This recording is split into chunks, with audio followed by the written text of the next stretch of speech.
광장의 목소리를 듣습니다. 소수의 목소리가 다수에 가려지지 않게 현장으로 가겠습니다. 페트롤 전북 하멘커가 간다. 막 꽝 소리가 나더만 뭐가 터지려고 그러면 이 보나 그 산사태가 내려고 그러면 꽝 소리가 나더라고요. 그래가지고 자, 오늘 페트롤 전북 하멘커 간다는 많은 폭우가 쏟아졌고 섬진강에서 엄청난 방류량으로 인해서 주변 마을들의 피해가 있었던 곳들 중에 한 곳을 찾아왔습니다. 순창군 유등면에 나와 있는데요. 집중호우 당시 침수됐던 곳입니다. 현재는 복구 작업이 한창이고, 먼저 순창농협의 선재식 조합장을 만나겠습니다. 조합장님 안녕하세요. 예, 반갑습니다. 우선 TV 뉴스를 통해서 우리 전라북도는 남원 금지면에 어떤 집중 뉴스가 나가긴 했습니다만, 역시 섬진강 주변에 이 순창군 유등면이나 적성도 지나가는 길목이었습니다. 그 많은 비 피해가 있었던 걸로 알고 있는데, 농가들의 비 피해가 가장 컸던 걸로 알고 있습니다. 상황 좀 먼저 전해 주시죠. 예, 이쪽이 가장 먼저 피해를 맞닥뜨린 곳이죠. 왜냐하면 섬진강 바로 옥정 댐 바로 아래가 있기 때문에요. 그래서 순창군의 적성면, 유등면, 통산면, 그리고 담양하고 경계지역에 있는 금과면까지 이 4개 면이 굉장히 많은 피해를 봤거든요. 더군다나 이쪽은 다 그 섬진강을 끼고 있는 이걸 강물이 지나가는 곳이라 보면 그때 당시 보면 바다가 됐어. 망망대해가 완전히 제방이 넘쳐가지고 넘실거려가지고 이런 상황이었거든요. 근데 언론이라든가 정치권에서는 뭐 금지면에 제방 터지고 그 구례가 넘치고 이랬다고 해서 그쪽으로만 전부 조명이 돼 버리고, 여기는 4개 면 이상이 이렇게 수해를 입었는데도 전혀 관심이 없다 보니까 아마 대통령은 아주 디테일하게 읍면 동단위로 수해 지역을 선정을 해라 했는데, 이게 지금 보면 거의 시군 단위로 이렇게 하다 보니까 가장 먼저 피해를 보고 농경지가 가장 많이 침수된 우리 순창 지역은 빠진 것에 대해서 우리 농민들이 굉장히 울분을 사고 있는 거죠. 자, 말씀하신 대로 순창의 읍면 단위로도 비의 양이 좀 달랐고 피해도 좀 달랐던 것 같습니다. 아마 이런 폭우는 평생 처음이다, 이런 마을 주민들의 인터뷰도 나갔습니다만, 지금 이곳 유등면 같은 경우 폭우가 어느 정도의 양이 내린 겁니까? 그러면 금과 풍산, 순창에서 500mm 이상 다 내린 걸로 지금 나와 있는데. 그렇죠. 이쪽은 500mm 이상이 다 내렸던 지역이고, 상대적으로 저 구림이랑 쌍치는 좀 덜했어요. 순창의 많은 군민들도 지금 폭우로 대피한 그 마을도 있고, 침수된 마을도 있죠. 예, 그 상황도 좀 설명해 주세요. 그래서 그날 밤부터 비상이 걸려가지고 적성면에 내월 평남마을, 그 다음에 우계마을, 신월리마을, 원촌마을, 그 다음에 지북 태자마을, 7, 8개 마을이 대피령이 내려가지고 면사무소 2층 강당으로 다 모이기도 하고, 이쪽은 또 적성은 저쪽에 유천마을, 그 다음에 외이마을, 이런 식으로 다 지금 대피하고, 풍사는 대가마을, 이런 쪽으로 해가지고, 하여튼 섬진강을 끼고 있는 데는 다 비상이 걸려서 대피를 했던 거죠, 그날. 예. 본인 소개 좀 해주세요. 이제 적성면에 사는 주민인데요. 제가 태어난 지가 벌써 한 70년 다 되는데, 이렇게 큰 홍수를 만나본 적은 없었고, 제가 초등학교 시절 때 한번 피난 간 적이 있었어요. 그때는 그 수자원공사 이런 데서 제방을 쌓기 전이었기 때문에 큰 비가 오면 피난을 가기도 하고 그랬는데, 이미 수자원공사에서 제방을 엄청 높이로 싼 뒤로는 이런 큰 비가 온다고 하더라도 주민들이 피해를 보거나 또는 피난을 가거나 이런 일은 없었습니다. 근데 이번에 원인은 제가 분석해 보면 보통 섬진강 댐에서 약 500톤, 600톤 초당 이렇게 방류를 하는데, 그날 그 장마가 보통 순창군에 500mm 이상 내렸을 때 초당 1800톤, 1600톤 이렇게 쏟아버리기 때문에 제방이 아무리 높다 한들 견뎌내지를 못하고 결국은 제방이 붕괴되고 또 제방을 넘쳐버리고 그 물이 그런 것들을 조절을 잘못했지 않았느냐 이렇게 생각을 해봅니다. 적성의 소재지가 굉장히 지대가 낮은 지역인데, 그러나 제방과 거리가 있는 바람에 그나마 조금 덜 차긴 했어도 밑에 지역은 논 같은 것은 뭐 이미 다 차버렸고 일부 마을 주택도 차가지고 피난을 가고 세간살이를 많이 버려버렸고 이런 상황이 벌어진 겁니다. 그 세세한 지역 단위 점검을 해서 재난 지역에 좀 포함을 시켜줬으면 바람입니다. 이런 일이 이제 터지고 나서 보면 향후에 또 이런 일이 벌어지지 말라는 법이 없기 때문에 예전 시스템보다는 좀 더 체계화하고 좀 더 보강을 해야 되는 그런 이제 숙제가 남아 있지 않겠습니까? 네네. 주민 입장에서는 좀 어떻게 대책을 세우는 게 좋겠다고. 그래서 그 방금 말씀드렸다시피 각 지역의 면 단위 또는 그 군 단위 이런 데는 현장에서 피부로 느낄 수 있는 바로 보고 느낄 수 있는 상황이기 때문에 이런 것들이 수자원공사에 건의 전달이 되면 거기에 이런 시스템이 구축이 된다면 예비적인 방어 태세를 갖추는 데 좀 도움이 되지 않을까 그런 생각을 해봅니다. 자, 이번엔 순창군 농민회 회장님을 만나도록 하겠습니다. 본인 소개 좀 해주세요. 예, 순창군 농민회 회장 남공단입니다. 그리고 요 앞들에서 섬진강변에서 저희 농사를 진 지 한 30년 이상 됩니다. 그래서 이 수자원공사 뭐 이 댐 방류나 이런 것들을 피부적으로 느끼면서 살아왔어요. 지금 어떤 농사를 주로 짓고 계세요? 벼농사를 친환경으로 이렇게 친환경 농사로 짓고 있고요. 이 풍산 지역이라든지 500mm 이상 이렇게 온 적이 없거든요. 하루 이틀 사이에. 그것과 더불어 방류량들을 갖다가 완전히 넓혀버리니까 훨씬 더 많은 그 피해들과 그 잠김 현상들이 이렇게 올 수밖에 없는 상황들이었죠. 그러면 뭐 일단 벼 농사를 쓴다고 하셨으니까 벼가 좀 많이 침수가 됐고 뭐 어떤 과수농가 피해라든지 이런 부분들을 좀 말씀해 주시죠. 지금 침수됐던 지역을 아침에 이렇게 둘러보고 나랑 모가지가 이렇게 올라오는 걸 봤는데 거의 그 하루 뭐 4시간 5시간 이상 정도 그 생산량이 준다 그러는데 이틀 이상 뭐 이렇게 침수가 돼서 그 논들 같은 경우는 한 50% 이상 제가 경험상 침수를 많이 해서 50% 이상 그 수확량이 줄어들 수밖에 없는 상황이다. 그 이상도 될 수 있다라는 상황이에요. 지금 옥정호 그 섬진강 상류부터 내려오는 길목에서 보면 임실 순창으로 해서 이제 남원 곡성으로 이렇게 흘러가잖아요.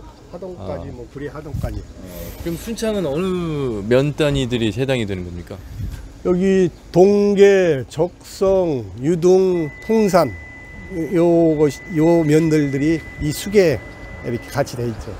그 다행히도 뭐 순창에 있는 면 단위의 제방이 무너지는 일은 없었습니다만 그때 그 당시 상황 둘러볼 겨를이 있었을지 모르겠습니다만 이 살펴본 그 소감을 좀 말씀해 주세요. 그 당시 상황들 보면 물이 차오르고 만약에 그 남원의 금지라든지 이런 제방이 안 터졌으면 여기 제방이 터졌을 겁니다. 저도 제방 옆에 가서 보고 또 농작물 상태였는데 큰 소리가 산사태나 이런 것들이 나면 큰 소리가 나면서 무너져 내리고 있더라고요. 제방이요. 여기도 이따 가보시겠지만 일부 제방들이 거의 넘실거려서 무너져 내렸어요. 완전히 붕괴되지는 않았지만 그렇기 때문에 1000mm 이상 올 수 있는 것들을 가정해서 이렇게 장기적인 계획을 세워야 된다. 이 수계 관리들은. 지금 저희가 나와 있는 이곳이 순창군 유등면 면사무소 앞이잖아요. 그 저 산 밑자락이 바로 이제 섬진강 줄기로 내려가는데 저 제방이 넘쳤을 때는 그 물이 이 논 가운데로 흘러내리고 이 사람들이 살고 있는 주택지로 침수가 될 수 있다. 좀 이렇게 보시는 거죠. 여기 유동 같은 경우는 저희는 순창에서 내려오는 그 옥천이라는 그 경천이라고 그러기도 하고 여기가 합수되는 데예요. 합수되는 데이기 때문에 훨씬 더 그 물량들이 높아지면서 잠기는 그 율들이 많죠. 특히 또 순창에 요 지역에 비가 많이 와가지고. 그러니까 특별 재난 지역 지정에 대한 이 제도에 대해서 문제점들을 이번에 극복을 해야 된다. 한 뭐 지자체라든지 큰 단위로 묶어서 몇백억 이상의 피해가 났으면은 재난 지역으로 하고 그 이하는 재난 지역으로 안 하는 이런 것들은 문제가 많다.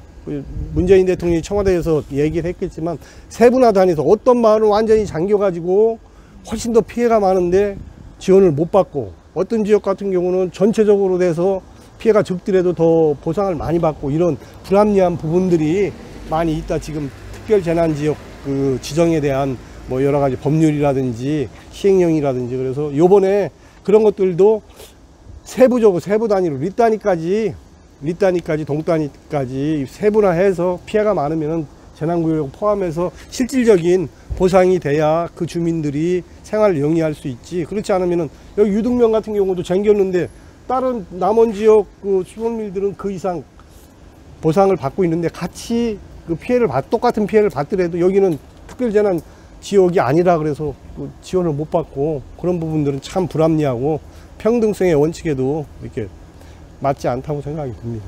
언제 그렇게 많은 비가 왔냐는데 지금은 이제 폭염이 많은 주민들도 힘들게 하고 있습니다. 고 섬진강 주변 물줄기가 있는 곳을 좀 가서 그 현장 상황 좀 한 번 더 말씀해 주시기 바라겠습니다. 네. 저희가 지금 나와 있는 이곳이 섬진강 줄기입니다. 그렇죠? 예. 예, 저 위쪽에서 이제 옥정에서 내려오는 물일 텐데 저쪽에서 순창에서 내려오는 물이 저기서 바로 합류되는 지역이에요. 상당히 이 도폭이 굉장히 넓다고 봐야 될 텐데요. 높기도 하고. 그런데 이 물이 거의 넘칠 정도였습니까?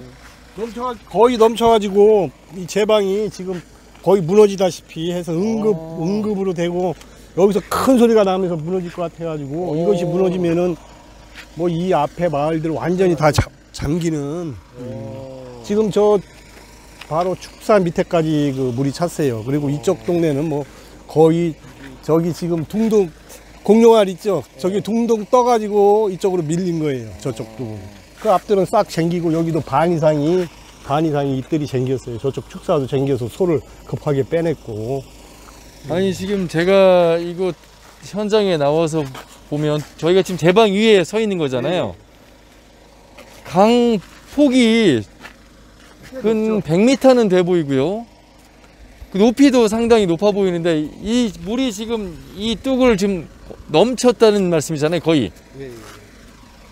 그러면 힘을 받지 못했더라면 이 제방이 무너질 수도 있었던 상황이고. 와, 얼마나 많은 양의 물이 방류가 됐고 흘러서 내려갔는지 지금 상황으로서는 짐작이 안 됩니다만 옆에 제방 밑에 임시적으로 지금 쌓아놓은 이 일종의 큰 모래주머니 같은 겁니까 이게? 이것이 만약에 터졌으면 이 앞들이나 저쪽 마을까지 싹 다 잠겼죠. 삽시간에 잠길 수도 있었고. 그것은 분명히 현재 이 순창에서 나오는 물만 가지고면은 이것들이 소화를 하는데 댐에서 방류들을 갖다가 같이 하니까 이 물들이. 그리고 저희들 이쪽 주민들은 또 한편으로 그런 불만이 있습니다. 섬진강 댐물을 가둬가지고 이 가두는 걸 갖다가 정읍 뭐 부안까지도 가고 이쪽으로 칠보 쪽으로 넘겨서 쓸 때는 좋을 때는 그쪽으로 다 쓰고 버릴 때는 홍수기에는 이쪽으로 다. 그리고 실질적으로 농번기나 이럴 때는 이쪽으로 내려 보내는 양들이 그렇게 많지 않습니다. 농토가 많지는 않긴 하지만 지금 이렇게 보면은 수위가 높아지면은 큰 물들이 지류들이 다 모여가지고 점점 불어나가면서 그러는데 큰 물이 댐에서 큰 물을 같이 터버리면은 이 물량이 감당하지 못하게 순식간에 수위들이 높아지고 물 보러 갔다가라든지 이런데 뭐 휩쓸린다든지 이런 상태들이 될 수 있다는 거죠. 뭐 이제 인명피해들이 얼마나 났는지는 정확하게 모르는데 저희가 생각하기엔 뭐 비가 내린다, 도심 안에서 많은 비가 내렸다, 이 정도 비는 하천을 따라서 강으로 바다로 흘러갈 것이다 이렇게 생각을 하는데 지금 댐에서 방류한 양이 굉장히 많았을 때는 우리가 인간이 생각할 수 없는 수준의 엄청난 양이 순식간에 하천으로 흘러온다, 강으로 흘러온다 이런 말씀이잖아요. 본류가 이렇게 흘러가면 본류의 양이 많으니까 이 지류에서 내려가는 물이 내려가질 못해요. 내려가질 못하니까 차오르죠. 차오르면서 역류를 해요. 또 역류를, 저 물량이 많으니까 이쪽으로 역류를 해가지고 여기가 높아지면서 저기서 나오는 물이, 그러면서 이런 제방이 거의 붕괴 직전까지 갔죠. 그렇기 때문에 저희들은 인재라고 얘기를 하는 겁니다. 섬진강 댐이 홍수 조절 능력이 분명히 다목적 댐이고, 그렇기 때문에 가뭄에 대한 그런 농수를 가뭄 때 확보하는 것들과 더불어 또 중요한 것들은 댐을 만들었을 때는 홍수 조절 기능이거든요. 근데 한쪽에 대해서는 완전히 그 진짜 직무유기를 했다 저희들은 그렇게 생각합니다. 앞으로도 많은 폭우가 쏟아질지 모르는 상황에서 수위 조절만 잘 할 수 있다면 현재로서는 충분히 감당할 수 있는 정도의 하천과 강이 돼 있다 이런 말씀이시네요. 그러죠. 지금 섬진강 댐이 저희가 적성댐 반대 운동들도 했지만 댐이 가지고 있는 충분히 섬진강 댐의 그 용량이라든지 이런 걸 가지고 봤을 때는 저희들이 일반적으로 생각할 때는 충분한 이 정도 비는 홍수 조절 능력들과 이것들을 할 수 있었다. 그리고 섬진강 댐이 보강 공사를 해가지고 옆으로 그전에는 물을 많이 한꺼번에 못 내보냈어요. 한때 붕괴, 몇 년 전에 붕괴 얘기가 나와서 옆으로 크게 그 수로들을 뜨면서 한꺼번에 많이 방류할 수 있게 급작스러운 비가 오면은 이 많은 양이 오면서 했다는 것도 저희들이 봤을 땐 분명한 인자라고 얘기를 하고 이것은 조사해 보면 분명히 나올 것입니다. 데이터라든지. 이 물을 워낙 센 물이 내려버리니까. 그러니까 다리가요, 그 강 위에 떠 있는 다리가 우리가 눈으로 볼 때는 엄청 튼튼해 보이죠. 교각에 물이 차면 다리는 떠서 그냥 가버립니다. 그냥 아주 힘없이 무너져 버리거든요. 그 직전까지 간 겁니다. 구례 같은 데도 워낙 여기가 수위가 여기 이 강이 뚝이 소화를 해야 되는데 이 소화 능력을 미리 빼지 않고 한꺼번에 그냥 저기서 터버리니까 지천에서 나오는 것들이 못 나가면서 차인 것들이 구례 같은 데도 그런 상황이죠. 금지나 그렇죠. 우레에서 구례 쪽에서 터졌는데 네네. 만약에 여기서 터졌더라면 여기가 난리가 났죠. 여기가 난리가 난 그런 상황이 되겠다. 여기 피해를 본 사람들이 뭐 싼이라든지 이런 사람들은 몇 천만 원, 몇억 원대의 피해를 본 사람들은 재기하기가 힘듭니다. 완전히 인생을 몇십 년 동안 쌓아온 그 인생이라든지 경제적 토대가 완전히 무너져 버린 그런 엄청난 재해죠. 미나리 농사를 짓는 분이 계세요. 젊은 분인데 여기 바로 앞입니다. 여기구나. 여기 가실 겁니다. 저기는 저 꼭대기까지 차버렸습니다. 물이. 그래가지고 저희가 여기까지밖에 못 들어갔어요. 그냥 궁금해서 우리 저 가까운 분이라서 좀 그 안부라도 찾아보려고 여기까지 왔어요. 그 다음날 못 들어갑니다. 전혀. 꼭대기까지 다 차버린 거예요. 저 하우스 꼭대기까지. 앞으로 가면 아직도 치우고 있을 거예요. 그래요. 지금 뜯어내고 한번 가보시죠. 네, 가보시죠. 네, 체험관 같은 데인데 저것도 지금 다 차버려가지고 그랬고 이거 다 떠나갔습니다. 항아리까지. 이거 전부 다 쓰레기죠 이제. 지금 자원봉사자들 오셔가지고 계시네. 뚝방 바로 밑에 자리를 잡고 거주를 하고 계시네요. 어떤 상황이었는지 저희가 이제 화면을 통해서만 봤지만 실제 이제 피해 주민으로서 좀 말씀을 좀 해주시죠. 이제 사실 저희가 이제 여기 지금 터를 잡은 지 20년 됐어요. 여기 밑에다가. 근데 이제 이렇게 물이 물 피해를 입은 것은 처음이고요. 그리고 이제 여기가 구조상 이 섬진강 수위가 이렇게 올라가게 되면 여기서 내려가는 수문이 닫혀버려요.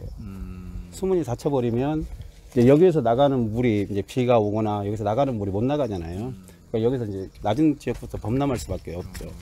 그래서 물론 이제 비도 많이 왔고 그러지만 뭐 기본적으로는 수문이 이제 닫히다 보니 뭐 어떻게 뭐 사람이 할 수 없는 일이잖아요.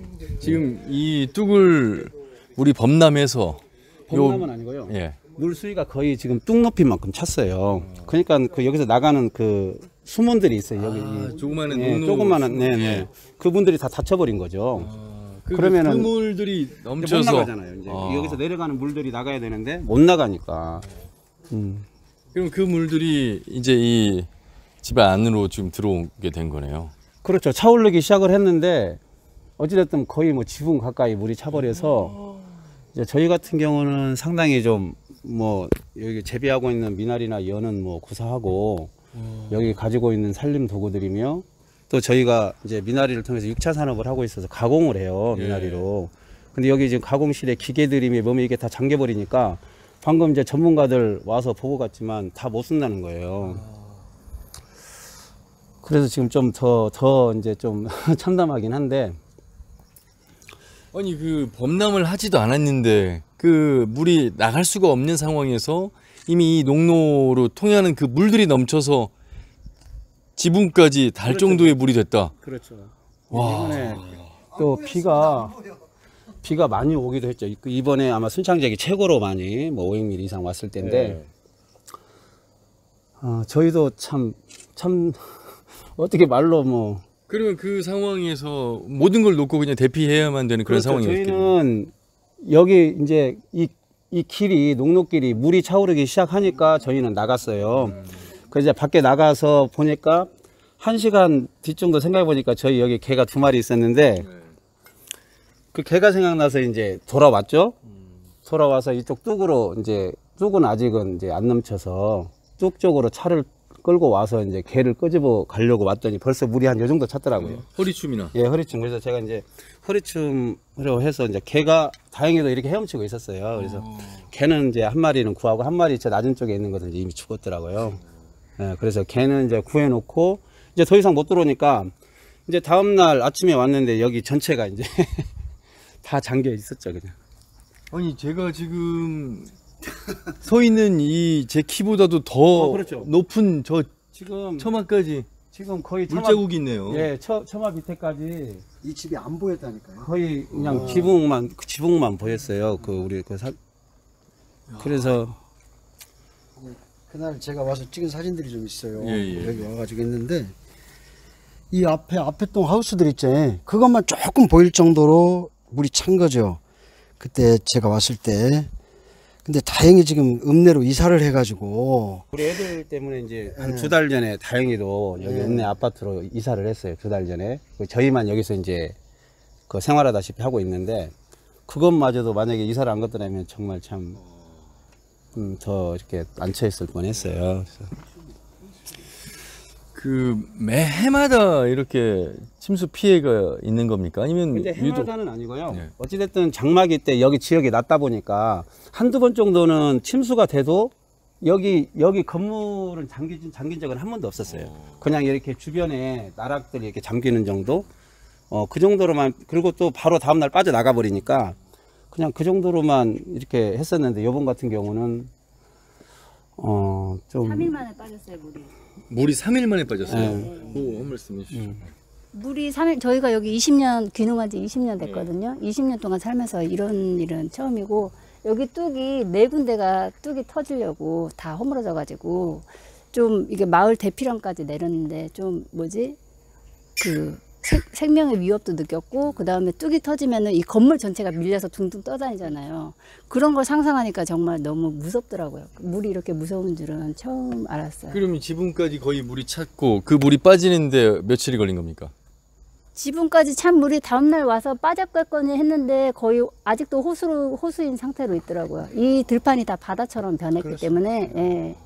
저희가 이 항아리들이 여기 논마다 다 둥둥 떠 있었어요. 그래가지고 지금 여기 있는 항아리 말고 약 100여 개를 다 수거해 왔어요.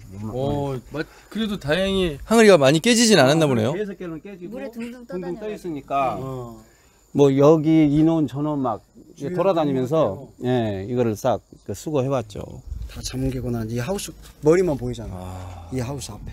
그러니까 이 집입니다. 최하 2m 50cm 정도는 잠겼다고 봐야 되겠습니다. 그렇죠. 여기 저희 가공실 한번 들어가 보시면 저희 여기 이제 그 가공하는 기계들이 한 7, 8대가 있어요. 근데 완전히 잠겨버리니까 기계도 그 모든 그 구조나 이런 것들이 물이 다 들어가 가지고 뭐 사용할 수가 없는. 지금 저 보이는 컨테이너가 삐딱하게 지금 눕혀져 있습니다. 저거는 저장고인데 물이 차오르니까 둥 떴다가 그냥 지금 주저앉아 있는 상태예요.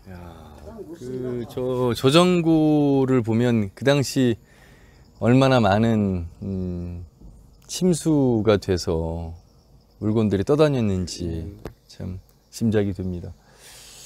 이 복구라고 지금 많은 분들이 오셔서 도움을 주신 것 같은데 이 복구가 거의 불가능한 상황처럼 보입니다. 근데 이게 지금 거의 80% 된 거예요. 저희 진짜 전쟁터 같은 곳이었는데 이번에 참 눈물 날 정도로 고마운 분들이 뭐 군대에서도 오고 그리고 또 여기 행정 공무원들이 와가지고 한 5일 정도를 싹 끄집어내고 바닥에 이 뭐 전기 필름들 있잖아요. 이런 것까지 다 드러내고 그다음에 그 살수차가 와가지고 물 청소를 지금 바닥에 이게 물청소가 다 돼서 그나마 깨끗한 거예요.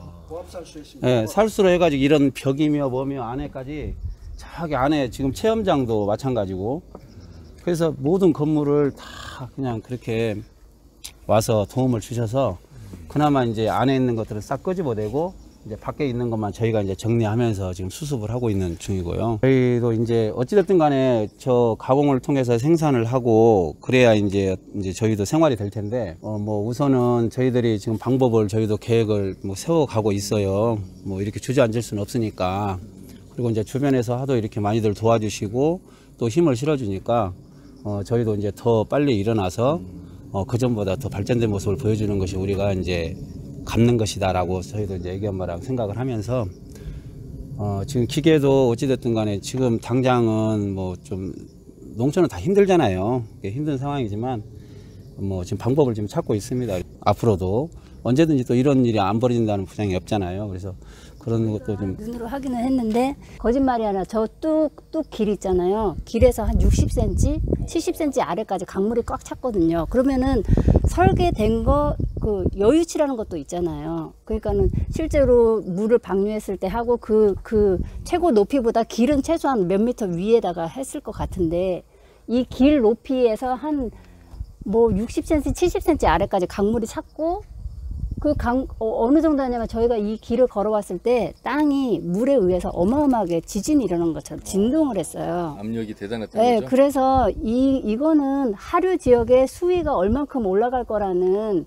그래서 마을 높이랑 마을이 물에 침수되지 않게 분명히 뚝을 설계했을 건데 그 뚝을 넘어서 강물이 그 높이를 넘어서서 오버했기 때문에 말하자면은 그 상상을 초월할 정도의 물량이었어요. 그러니까는 저 반대편에 있는 앞에 있는 마을은 뚝을 넘어서 저기 마을이 다 뚝이 붕괴돼서 마을이 잠긴 게 아니라 뚝 높이를 넘어서서 뚝을 넘어서서 물이 들어가서 저기 침수된 상황이거든요.